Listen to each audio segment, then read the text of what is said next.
Yep, that happened. I broke it. I broke my paddle. Not only did I break my paddle, I did this at the beginning of what was supposed to be a 3-hour float. Little did I know that 3-hour float was supposed to become 6-hour float.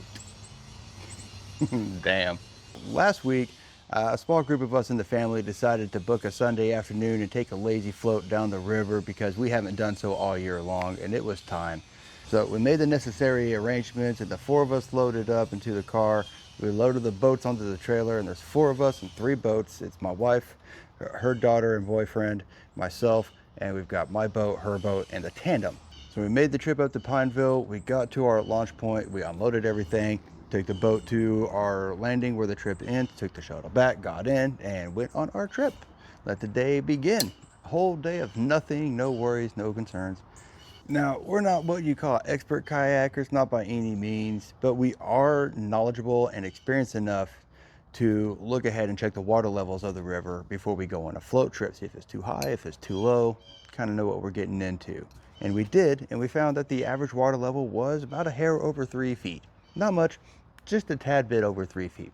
Perfect, perfect water level. Well, apparently, our portion of the river was on the low end of that measurement, because most of it was barely 8 foot, let alone 3 of them. Most of it was like maybe 3 inches. Some parts did get a little deeper, but not by much. For average, it was pretty low. So we get going, we're enjoying it, and we're not 10 minutes into this float. And we're coming across a shallow portion. We can see it getting kind of, ripply because it's right there at the riverbed. You can see it ripple up. My wife actually did find a place to the right where she was able to cut through and get across without getting out of her boat. I think she did scrape bottom, but she did make it. The 2 in the tandem obviously had to get out because it's heavier, it sits a lot lower. I thought I could make it. I did not, and I wanted getting bogged down, but because I had just gotten in this boat, I did not want to get out this early and have to walk it, and I was determined. So I started doing that body thrust, just trying to kick the boat forward. Well, at the same time, I've got my paddle and I'm digging into the riverbed trying to push it forward, which I've done before. You see my paddle, it's been in the rocks before. It's taken a bit of a beating, but it has survived for several years now. So I have my paddle in the riverbed. I'm trying to get through this patch of rock and get to where I can float without getting out. In my determination, I pushed real hard against this, and the inevitable happened, and pop. Take my paddle out, I take a look at it, and I had exceeded the stress levels of my paddle, and it was broken. And that started at the very beginning of this. That was supposed to be a 3-hour, 4-mile flight. But as anyone who has floated down a river before knows, the lower the water, the slower the water. And this water was crawling. It did not take us long to realize that we're barely moving at all. Some parts of it, we didn't move at all. And if you didn't paddle, the very simple breeze would have you going upstream. So it was really slow going, and it was taking a lot longer. Because of this, we're outside and we're exposed for a lot longer in the sun, and it's a hot day, and it is a spicy sun coming down, right? We're talking 95, 97 degrees, clear sky, we're in the water, we are fully exposed to the sun. We got trees to the other side, but it's midday, there's no shade. So the longer we're out there, the hotter we're getting. So we made several extra stops along the way just to get out of the sun, into the water, cool down, maybe have a drink, a snack out of the cooler, get back on the boat, and continue on. So between the slowness of the water and us taking extra breaks because it's just really hot and spicy outside, yeah, our 3-hour float wound up taking 6 hours. And I did it with a broken paddle. I am fortunate that it didn't completely break off and I'm just stuck with, that, because that would have been terrible. But I still had at least a paddle. I still had the whole of the blade to work with.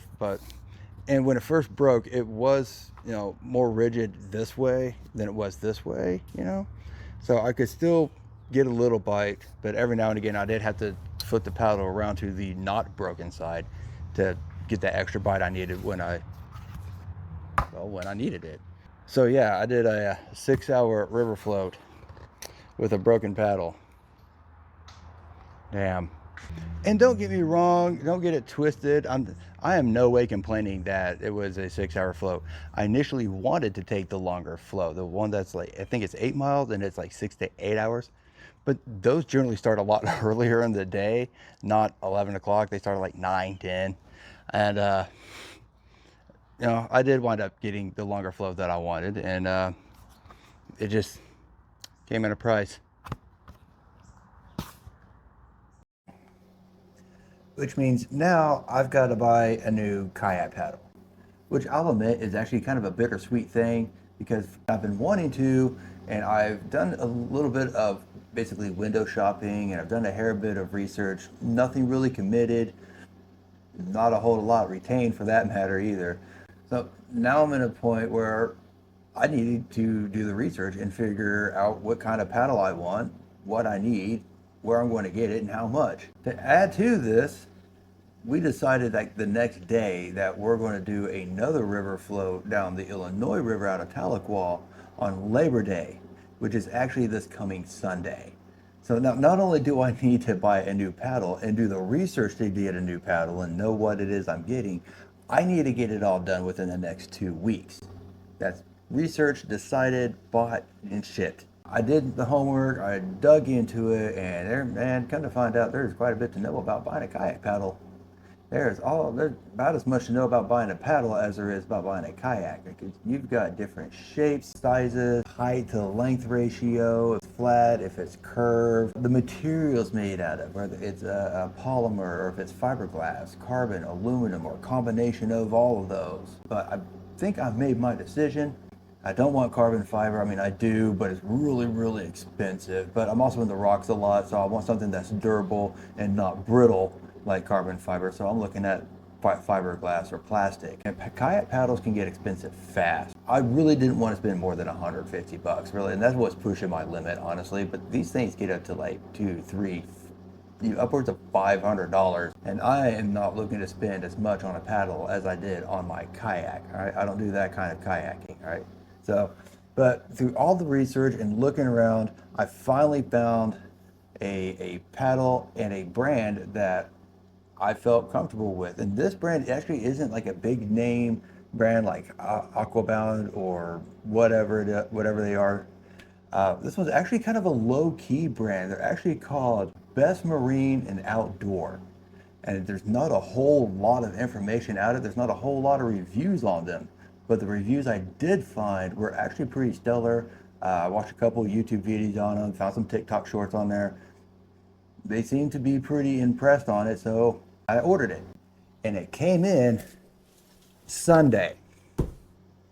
Today is Tuesday, which means I've been holding off on opening this box to my brand new paddle for like 2.5 days for the sole reason of doing this video and unboxing it and doing my little show and tell. And due to a mix of work schedule and just procrastination and my inability to spit one of these things out, it's just been waiting. And to wait no more. I'm going to pop this box open.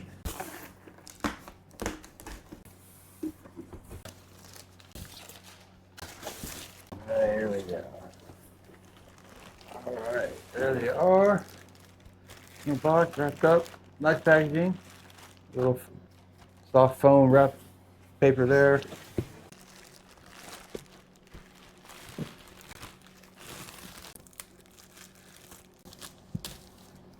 Ooh,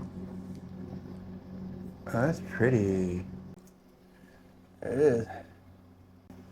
That's a good looking paddle, and it's got some stiffness to it. That's nice and rigid, and it's light. I'm really liking this middle ridge that's right here.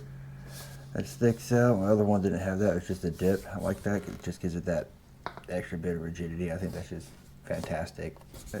Ooh, what's that? Looks like it got a little. I don't know if you can see this. But right here in this area. right there. That's a good scratch in it. Yeah, that's definitely a scratch. It's in it. Doesn't appear to be a crack. It doesn't go all the way through, so it's a scratch. One of them goes in right here and goes up and across. I don't know how well you can see that, but it does have a decent scratch in the paddle on the right one, but let's open up the other one.